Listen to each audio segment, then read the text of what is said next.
Warriors are going to be wanting to come into you. If you can get the prio, push out the waves first, get on objectives first, you just have a great peeling setup overall with Set, Lee Sin, Alistar, Ezreal playing back, and then on teams or on broadcasts is what is actually the safer choice as a newer team? Because typically it's been talked about as just scaling, trying to do less, playing off your enemy mistakes. But a lot of teams go the opposite way of saying, hey, if we draft the lanes that fall behind, we're trying to delete him instantly from the fight, and then hopefully you can just win out because you have more DPS. Oh, here we are. The Gyos going strong as we jump onto the Rift. You can see a couple of wards there. Bit aggressive, bit defensive. Anyone, you know, get some information or maybe catch out towards this mid lane. A lot of people here. JJ and Mako going to see if they can catch out Forge, who has no mana, has got his flash for him, but I don't know if he's going to be able to get it. The headbutt with the flash into the pulverize. First blood going to Scout. Mako looked like he messed up, but realistically, it was all calculated. I think it is the right choice, and EDG trying to punch the mid lane. Oh, Forge, he flashes away, tries to use the Realm Warp, but there's just no time for him to stay alive. And with that pressure into the mid lane, EDG know they have full control over this dragon. That's going to be the dragon stacking, and so we call them the Dragon Tamer. Oh, as I say that, they're going to go for the full engage. Actually stolen back. Rogue Warriors get themselves in front, and now we're going to get into great ultimate there on top of Ice Coke as he tries to keep on top of absolutely everybody. EDG scattering away to the rest of the corners of the map as Mako finds himself in enemy territory without a hope or a prayer. He will end up falling eventually. He's going to try and maybe donate this one over to the Rel. And he will end up getting that one over there to Kai Schwan. But great re-engage there from Rogue Warriors. Happened for him as well. It was really, really impressive to see him just kind of, you know, really feeling comfortable on this volley bear. As we see the flash face breaker on top with the Pale Cascade. And that is going to be enough for JJ to pick himself up a kill. That's going to be 3-2 on the scoreboard and a Rift Herald to start. And just a bit of a cheeky brush play coming out from the side of EDG. It is now their timer where they can make a play because they're going to come back out on the map first with the fact that JJ died. Goes for that play up on top side. I think as Rogue Warriors, I would have liked to see them pivoting more towards spot, looking for...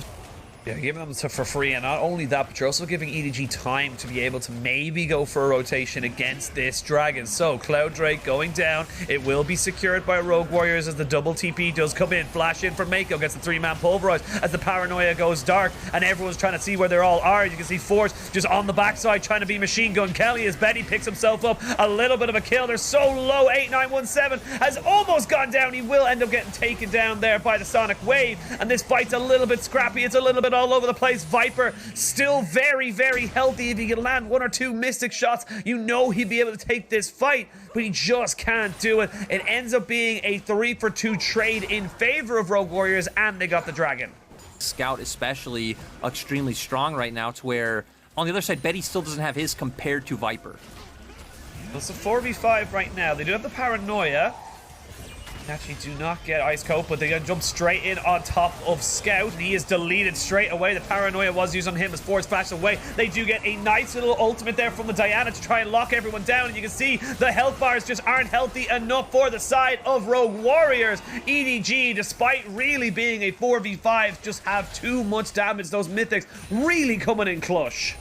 The thing I love about that as well is we see the adaptation from EDG from the last skirmish at Dragon to this skirmish at the Herald. Because they weren't the ones going in, despite the fact that Rogue Warriors were walking up. You can see they were trying to set up Flandre and Mako to play a lot more of a peeling role, and they had Scout waiting in that brush to find a flank. Scout sadly did go down early, but with the setup that they had and with the damage that they have coming out from their items, able to pick up the win, also able to break down some of these turrets. And speaking of continuing good form, Paranoia is back and available, so we're going to go back to another skirmish. You need this if you're Rogue Warriors. You need to take this dragon because you need to have that 4th Drake as your option as we go in. Flash forward there. Zhang Wuji trying to see... Oh, not Zhang Wuji, excuse me. We're going to see the dragon going down. As we got Diana actually being stealing it away. We have got the Realm Warp going to be stopped. And this is EDG just knowing they are in full control of this team fight. They know they can take these ones, no problem whatsoever. They're just going to be able to just completely decimate Rogue Warriors, and there's nothing Rogue Warriors can do. They're going to try and delay this for as long as possible so they don't lose much more of their base. They're trying their very best. They're just Mako tanking the turret as long as he possibly can. 8917 will get out. 4-for-0. Dragon goes over to the EDG, and this game is looking very dicey for Rogue Warriors. But to be able to take this fight as we come straight into another fight. We're going to go straight back up into the top side. As we can see there, Scout trying to just keep himself away. He has got the Dragon's Rage, so should be able to get that engage going. As we can see, there's the flash, there's the kick. They're going to go back into it, the paranoia, trying to create some kind of confusion. But Flandre's just keeping everybody away from this fight. He does go down, but here comes Viper, and that's going to be all she wrote for this fight. EDG do enough of a stall to make sure the rest of their team can get there. 4 for 2, and they are just cruising in this game now. Oh, you know, Penguin, back to you. Back to me as we go back to the Baron. Baron down to about 3,000 HP as they look to maybe go for Ice Coke. Has got the Stormbringers. You want to maybe look for a bit of a fight, but EDG know all they have to do is just bait out these ultimates and they can maybe go for the re-engage. There's the set down on top of everybody. It is going to be JJ falling, so it's a 1-for-1 trade just now. Forge is still alive and Forge is still able to put out damage. Now Betty can unleash. Now Betty with the Immortal Shield Bow can finally do some work here. And now Betty's just trying to kite back, try forward, trying to see if he can catch out as many people as possible, but Viper's feeling a little bit frisky. Viper's looking for the kills, not able to get himself out. Betty will fall as they go look to maybe try and re-engage this one, but Viper's still very, very healthy. Scout gets himself the execute as Forge jumps straight in on top of Viper, and Viper is just free firing from one AD carry to another. It is EDG who end up getting the fight. They looked a bit dicey, but after all this time, they will go back and start the Baron. The Realm Warp of Death, Penguin. They Realm Warp straight to a brush. Viper's still at his Arcane Shift available as well. He can easily get out. You have the W coming out from the Lee Sin. And Viper just able to unload. It almost looked good for Rogue Warriors. They were able to get onto JJ, land their CC on him before he's able to flash away or react. Has to end up burning his Zanyas. Once he comes out, they're able to pick him off, but still, with the fact that you don't have that set way of getting onto Viper after the initial engage, right? If the paranoia, you don't Nocturne ult onto him, if all he wears the same kind of impact as something like a Proto Belt or a Divine Sunderer with the, you know, the Mana Mune is going to be able to give for this Ezreal. But as I say that, we're going to look for maybe just re-engage. This is probably a last chance saloon here for Rogue Warriors. They go in, the paranoia, not quite able to get the rest of the team in. Facebreaker to try and bring the tanks back as the Haymaker goes down in. Oh, JJ nicely worked in there with the Moonfall, able to catch everybody out, and now the health bars are going to be completely melted down. Triple kill for the EDG jungler, and that was beautiful. And EDG now just going to be able to push into the base. Only 2 members of Rogue Warriors available. Going to be sitting a pre-25-minute win for EDG in this first game.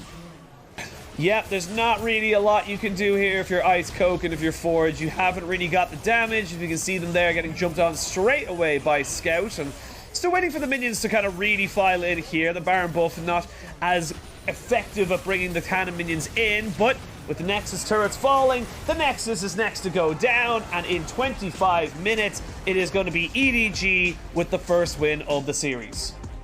It was LNG, I believe, against IG, or maybe it was RNG. I can't remember exactly who it was, but was able to get a penta on it, so it is something he is very prolific. They are able to make anything really happen for them in this early to mid-game stage, but for Rogue Warriors, they are looking to scale. They are looking to get the item or two onto all our games being played in Shanghai as EDG look to try and take out a clean 2-0, and Rogue Warriors looking to force us to a game 3. Now we know Ice Coke going to be a lot more prone to looking for early action, skipping some camps, trying to be about looking for windows later on, which is going to be when the chains of corruption and quickness are able to come out, trying to combo that in with JJ going for a gank as he's looking for one mid. Oh, you flashed after the Q and had already been hit, my friend. That's going to be an easy kill. First blood back onto the jungler of EDG, and honestly to make sure that that is going safely for them. And I'm actually looking just quickly down at the CS numbers, and actually I have to stop myself. The Q lands, there is a gold card locked and loaded. Scout still has flash and the Dragon's Rage should he need it. Ice Coke goes over. They pop the Destiny to know exactly where everybody is. There's a little bit of a skirmish. There's going to be Ice Coke going over the wall. Flash from Scout to try and get him out. There's the grand entrance, and we can see now EDG just forcing all the summoners away. But Sniper Viper off on the backside gets himself a kill onto the Lulu. Easily from the fact that Scout does have kill pressure. So with the fact that Rogue Warriors know EDG are going to look for this play on the top half of the map, they're rotating Lulu over. Oh, they're rotating over. Scout does get killed, and that is a pretty easy little move there for the side of Rogue Warriors. They're able to get full control over that mid lane now, and Scout just feeling a little bit too confident. Need for you to go too far too quickly, as Chocho does not quite have his red buff there long enough, as now Ice Coke roams in, but there's a hell of a lot of people waiting in this bush. The Wild Growth going to be used as well as the ultimate there from Ice Coke, as Xin Zhao trying to keep himself alive. The Dragon's Rage kick to keep Scout alive. There's the Destiny. Where does he want to try and put it? He's trying to see if he can catch out Scout, but there's too many members hovering around the EDG mid laner, and that means that the side of Rogue Warriors will still stay into this bot side, but they might want to try and change that. Scout and JJ roaming up, but good wards here from Rogue Warriors do spot out the mid and jungle of EDG. Oh, we'll have to see if we go for something slightly different. As they're going to jump onto this one. TP comes out straight away. The Destiny has been popped. They all jump in. They're all clumped together. They're all dogpiled on the Void Puppy. The President is down. The President is dead. The Shuriken flip is landed as Ice Coke gets himself out with a flash going golden, as we can see there. Flash! Dragon's Rage, and a flash over the wall means that Mako and JJ can still follow. And out of nowhere, EDG can just get an advantage like that. And it's been at the top of the LPL, and arguably, you know, no disrespect to Rogue Warriors, but should be absolutely dominating in these kinds of series. And we're gonna have to stop myself very quickly as we see the Destiny Gate coming out. We have the Chain of Corruption completely whiffing, but you can see Zhang Wuji only taking one piercing arrow and already down about a third of his health. And Scouts on the backside, the grand entrance, the knock up, the knock back. Flandre gets himself the perfect execution. The rest of the fight is a 4v5. It's a bit split off on the backside though, as the Wukong does die. They do take down the unkillable tank. Turns out he was killable in the end, as Scout just playing a little bit of mechanics there. Doesn't really want to go in on top of that, but that is going to confirm the Mountain Soul here for EDG.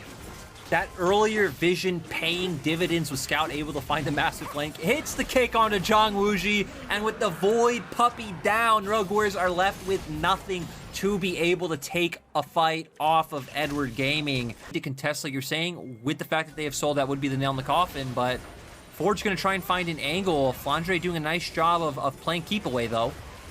And the Chain of Corruption has been used. They know that Flandre's on the backside. Speaking of which, there's a 4-man knock-up here as they do get the nice Xin Zhao ultimate, and they get on top of Viper, who eventually does fall. The Wukong is traded. You will take that trade. JJ in a lot of trouble, though. Zhang Wuji trying to pick up that kill. Zhang Wuji giving up another kill. There's 3 kills now. 4 kills for the side of Rogue Warriors, and over the wall, you can see that Scout has to back away, and out of nowhere, Rogue Warriors might have themselves a Baron. And that fight was just so disconnected for the side of EDG, but still, I feel like we figured with how far ahead they are, they'd still be able to pull it out, but Zhang Wuji left untouched, putting out DPS. You saw Flandre and Jijit trying to play around him, but with 2 members right by his side, not able to do anything. Viper getting crushed early on. Scout gonna try to look for a miracle. Isn't really able to do anything. Hits a Sonic Wave onto one of the members of Rogue Warriors. And, you know, EDG have soul, but now as often as he likes, as long as he keeps critting. That's kind of, as I say, that Ice Coke, no flash, no way to get out. He does get the Wild Growth, but he's very, very tanky with that Wild Growth. And that is a big tool, though, now used for the side of Rogue Warriors. Good work here from EDG to get away the Destiny, the ult from the Xin Zhao, and the Wild Growth from the Lulu. Yeah, nice. And even the poke coming out from Viper, of course, does have the Serpent's Fang now, which is going to be absolutely massive. EDG might engage. They go for it. Flandre is able to take out Chocho. As you can see there, Ice Coke on the backside, not really able to do anything. Viper does go down, but the Void Puppy is dead. Your damage is mitigated. It's going to be all Flandre all the time now as he just tries to go for this one. You can see 8917 trying his very, very best. It is a triple kill to Flandre. Will they give him the Quadra? They will not, but they will take the ace, and that's almost certainly going to be the game. It was a little rocky, but EDG, they firm up, they straighten out, and they get themselves a nice clean win. I mean, it looks like they're kind of split, right? We see them now realizing, hey, that timers actually aren't long enough. We see that Zhang Wuji's going to come back up in 15 seconds, so they're going to let Scout secure this turret. I don't think he should be able to get himself an inhibitor, and EDG are going to be happy just taking away the Elder Drake. But we saw they were able to bait out the initial engage coming out from Ice Coke, and then they were the decisive team looking for the engage. We're going to come here. This is after a lot of those engages and ultimates already coming out.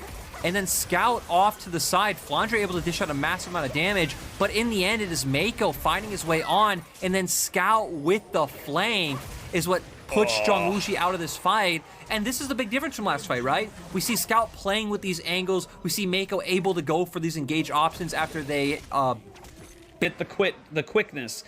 Now they take away that first inhibitor in the mid lane to go towards that top side. They've got themselves about, I'd say, 40 seconds or so on this Elder Drake before they really want to go for anything. Shuriken Flip does land there onto Ice Coke. Zhang Wuxi gets the wild growth, but where is he going to go? Boom! Mako gets the kill, and he eventually does fall, but the Lulu is next to follow. This is going to be EDG trading 2 for 2. You've got a lot of damage, and these turrets are still up right now for the side of Rogue Warriors. It's doing a lot of work. Actually see the GA being popped. No more Elder Drake spawn. Never mind, it's just about kept on there as they do end up trading 3 for 2. A little bit risky here for the side of EDG. They miss all of their abilities as they go to try and take out Forge, and now they're going towards the backside. Viper in a little bit of trouble. Viper will fall. It's actually Ice Coke being the hero for Rogue Warriors. He's got a little bit more damage. He gets kicked away, so he's not able to take down JJ, and now he's going to try and just keep away absolutely everybody else. There was still a little bit left in that Elder buff, but the damage has been done. Yes, it was a close fight for Rogue Warriors, but the base is in tatters. Key for the side of Rogue Warriors. He really has been a massive shining light for them, and now you have 4.5 items onto the Twist of Fate. You have yourself, you know, looking towards that that GA now as well, and the stopwatch for Zhang Wuxi. Yeah, I mean, Zhang Wuxi just completely online. We saw it from that last interaction with Scout, right? Scout's HP going to half HP very, very quickly. Now EDG are trying to play the map. They're trying to utilize these 2 lanes to find their advantage. Oh, the Chain of Corruption just used to zone people out. As we have got the Destiny Gate popped as well. This could be the fight here for Rogue Warriors, but Forge is deleted. Nothing he can do as Zhang Wuxi is now the final hope. You can see the Akali jumping in, jumping out. 8917 trying to do what he was doing all game and jump onto that backside, but with no help, no way of keeping him alive. He will fall, and now it's a 3v5 to try and defend the base with Baron still ticking for another 40 seconds. This feels like it's going to be EDG's game. Yeah, and I mean, they're just going to keep going for it. They're going to find the kills. They're going to keep going for the kills. They're going to try and stop every single person. The GA has been procced. Zhang Wuxi will be dropped, and that is going to be game, match, and series for EDG. They will go to 4-0 at the top of the LPL, and they will join LNG. Great start so far for the 3rd place team in Spring. And it was so weird coming in with that last Destiny coming out from Forge, because